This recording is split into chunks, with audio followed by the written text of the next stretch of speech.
ሶሻል ሚዲያን ለጥሩ ነገር ስናውለው ብዙ አይነት ጥቅም አለው። በጣም ስፔሻሊ እንደኛ ላለ ህዝብ በጣም ብዙ አይነት እውቀት ተነፍጎ ለነበረ ህዝብ ወይም ደግሞ እውቀት እንዳናገኝ እውቀት እንዳይሰራጭ በኖርማሉ ህዝብ ላይ ህዝብ እውቀት እንዳያገኝ ተደርጎ የተሰራ የትምህርት ሲስተም፣ የዜና ሲስተም፣ የኢንፎርሜሽን ሁሉም አይነት ሲስተምን የሚያፈርስ እና እሱን አልፎ የሚሄድ ነገር ነው። ኮሚኒኬሽን ነው ሶሻል ሚዲያ። ኦኬ፣ ለጥሩ ነገር ስናውለው በጣም ብዙዎቻችን ሶሻል ሚዲያ ውስጥ እኔ ያለሁት እንደ አንተ አይነት ቪዲዮዎችን ለመስማት ወይ ደግሞ ከአንተ ብዙ ነገር የምማረው ነገር ስላለ እዛ ብዬ ነው ምናምን የምንለው ነገር አለ። ሉክ ምርጫ ነው። ኦኬ፣ እያንዳንዳችን ምርጫ አለን። ማየት የምንፈልገውን የምናየውን፣ ኮሜንት የምናደርገውን ነገር ሁሉ የእኛ ምርጫ ነው እና ስንመርጥ ወይ ደግሞ ስናይ መገንዘብ ያለብን ነገሮች አለ። ለምሳሌ የማንወደውን ወይ ለእኛ ደግሞ ጥቅም የማይሰጠን ብለን የምናስበውን ቪዲዮ ካየነው እንዳየነው ማሽኑ ያውቃል። ስለዚህ ለዛ ለሚያወጣው ኮንቴንት አበርካች ይነግረዋል ማለት ነው። ኦኬ፣ ያሳውቀዋል ማለት ነው እየታየለት እንደሆነ። ለዛ ከሆነ ብዙ ጊዜ ሰው ይሄ የኦ ኢፌክት አለ። ወዲያው በሚያይበት ጊዜ ኦ ማይ ጋድ እንዴት ነው እሱ እንደዚህ የሚለው ለምንድን እንደዚህ ብሎ ሲያይ ባየበ ቁጥር ከዛ የሰራው ሰው ቪዲዮን ያወጣው ሰው ቪዲዮ እንደዚህ አይነት ቪዲዮ ሳወጣ እየታየልኝ ነው ብሎ ሞር ያወጣል እንጂ ጥሩ ጥቅም የሚሰጥ ቪዲዮ ለሚሰራ ሰው ያለው ወይም ደግሞ ጥሩ ነገር ለምናየው ትምህርታዊ የሆነ ነገር ለምናስተላልፈው ለምንማማርበት ሰዎች በጣም ትልቅ አይነት ጥቅም እየሰጠን ያለው ያንን ነው። ፍራቻ ይዟቸው እንደነ አውስትራሊያ ዌስቱ ፓኒክ ውስጥ ገብቷል። ፓኒክ ውስጥ አንዴ ቲክቶክን ለማስቆም ያላደረጉት ነገር የለም። ሌላው ከቲክቶክ ውጭ የነሱ ነዋ። እነሱ የፈቀዱት ነገር ብቻ ነው የሚተላለፈው። አሁን ግን ቲክቶክን ለማስቆም አሜሪካ ላይ ያን ሁሉ ነገር አድርገው እንደ ጉድ የዓለም ህዝብ ያያቸው። ኦኬ፣ አሁን ሌላው ማድረግ ፈርቶ ዝም ብሏል። ዌስተርን ሀገሮች ማለት ነው መውሰድ በራሳቸው እጅ ለማስገባት። አሁን ግን ምንድነው እሱ እያደረጉ ያሉት? አሁን አውስትራሊያ ከ16 ዓመት በታች ያሉትን ልጆች ከለከለች። ለምንድን ነው? አዲክትድ ይሆናል እና ሉክ ኢንስታግራም አለ፣ ስናፕቻት አለ፣ ኦኬ ሾርት አለ፣ እነዚህ ነገሮች አሉ። አሁን ሪልስ አለ። እነዚህ ነገሮች ሁሉ አዲክትድ ይሆናሉ። እነሱ ግን አዲክትድ ብለው የከለከሉት ወይም ደግሞ ማስቆም የሚፈልጉት እንደነ ቲክቶክ አይነቱን እና በዛ ላይ ደግሞ ልጆች ወጣቶች እስከ 16 ዓመት በጣም ጭንቅላታቸው ብሩህ ነው። ብዙ ነገር እየተማሩ ብዙ ነገር እያወቁ ይመጡበት ጊዜ ነው እና ያንን ለማስቆም ሲሉ አሁን እንግሊዝ ሀገሩም እየተወያዩበት ነው። ዩሮፓውያኖች በብዛት እየተወያዩበት፣ ጣሊያኖች እንደውም አጸደቁት መሰለኝ፣ ካናዳ እንደዛው። እና በተቻላቸው መጠን ለማስቆም የሚሞክሩት እውነቱን ነው የምንነጋገረው። በጣም ብዙ ነገር የዓለም ህዝብ ከዚህ በፊት የማያውቀውን እውቀት እየተላለፈበት ያለ ሚዲያ ነው ያለበት መድረክ ነው። አሁን እኛ ለምሳሌ ፒራሚድ እንባለው፣ ፒራሚድ የኢጅፕቱ ፒራሚድ እንደዚህ ሆኖ ነው የምንባለው አይደል? አሜሪካ ውስጥ ዩናይትድ ስቴትስ ውስጥ በሺዎች የሚቆጠሩ ፒራሚዶች አሉ።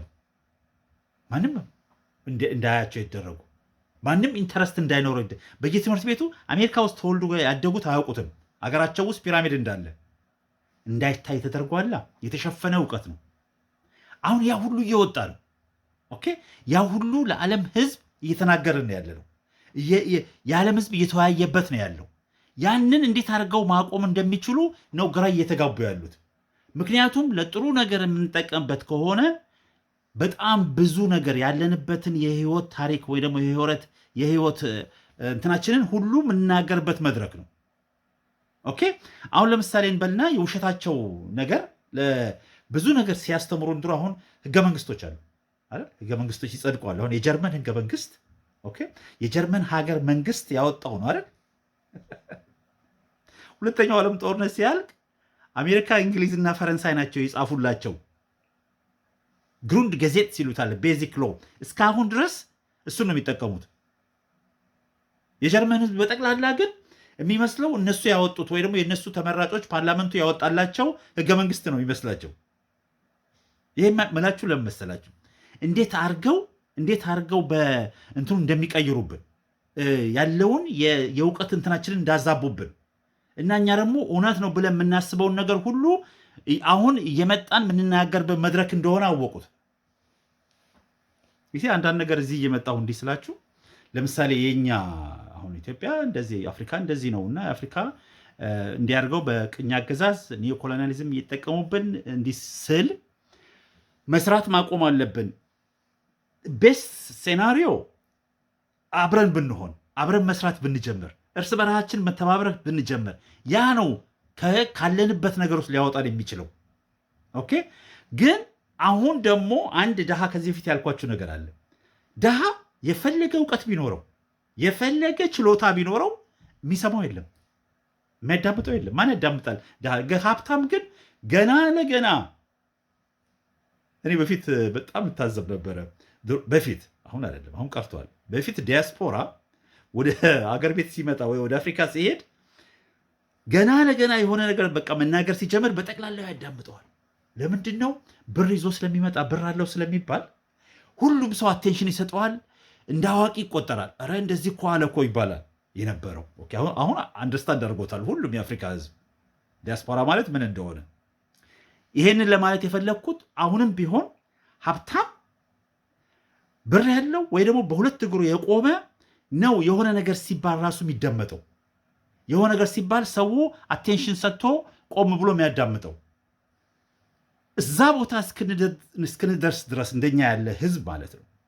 ኦኬ፣ እንደ አፍሪካ ያለ ህዝብ እዛ ድረስ እስክንደርስ ይሄ ነው እኛ በሌላ በውጭ ፖለቲካ ወይ ደግሞ የእነሱ በሚያደርጉት ሽንፈት ውስጥ ገብተን አንዱን ሳይድ ይዘን መጎዳት ያለብን ነገር አይደለም። ገብቷችኋል? አሁን እኛ የምናደርገው በጣም አሪፍ ነው። በጣም እኔ አንዳንድ ነገር ብያየሁት ምንድን ነው አሁን እንበልና ግድባችንን ሰርተን ጨረሰን አይደል? ልክ ግድባችን ሲያልቅ ምንድን ነው የነበረው ጭቅጭቅ? ኢጅፕት እንደዚህ ብታረግብን፣ ሱዳን እንደዚህ፣ ኢጅፕት ምናምን በቃ በጣም መጥፎ አይነት ደረጃ። በዛ ላይ ትራምፕ መጣ። የትራምፕን ኦፒኒየን ሰምታችኋል። አንድ አውሮፕላን በአንድ ሮኬት መጥቶ ማፍረስ የሚችለው ነው አይደለ እንዴ? ምንድን ነው ያደረግነው? በጣም ብልጥ መሆን ማለት እንደዚህ ነው። የእንትን መምቻውን ሮኬቱን መከላከያውን ከራሻ፣ ሌላውን ደግሞ ተንቀሳቃሽ መከላከያውን ከእስራኤል፣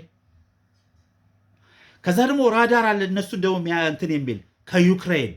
እንግዲህ አስቡት፣ ዩክሬንና ራሻ ጦርነት ላይ ያሉ ሀገሮች ናቸው አይደል እንዴ?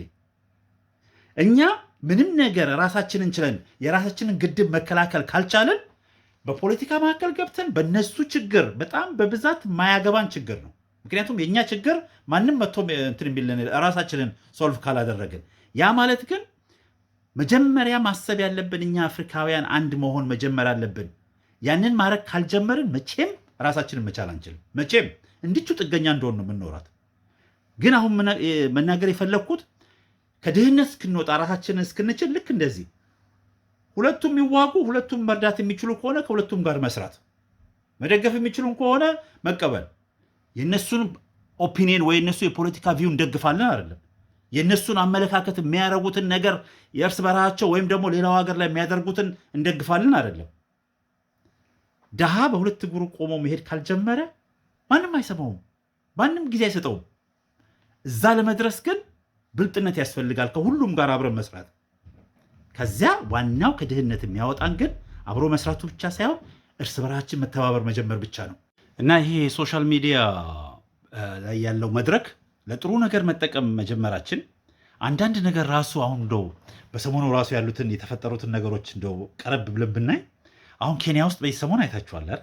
በዚህ ሰሞን ያለው ያ ሁሉ ሰላማዊ ሰልፍ ያ ሁሉ ነገር የተነሳው ሶሻል ሚዲያ ላይ ሰው መጥቶ የአሜሪካን መንግስት ይሄ ዩኤስ ሄልዝ ኤድ ነው ምናምን እያሉ የሚሰጡን አለ፣ ለእኛም ሰጥተውን የለም። እሱን በሰጡን ቁጥር አብረን የምንፈርማቸው ውሎች ከአሜሪካ መንግስት ጋር አብረን መስራት እንዳለብን ኦኬ ብለው የሚያስፈርሙን ነገር አለ። ይሄ አሁን ትራምፕ መንግስት ያመጣው ነው። እና ኬንያ ውስጥ ያንን ለእነሱም ተሰጥቷቸዋል፣ እርዳታ ማለት ነው።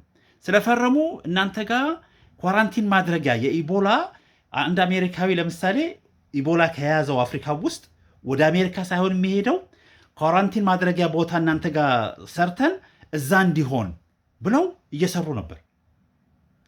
አሁን ያቁሙት አላውቅም። በዛ ነው እንዳለ ሰው ተናዶ ወጣቱ ይሄንን እርስ በራሱ አንድ ሰው መስማት እኮ ነው የሚያስፈልገው።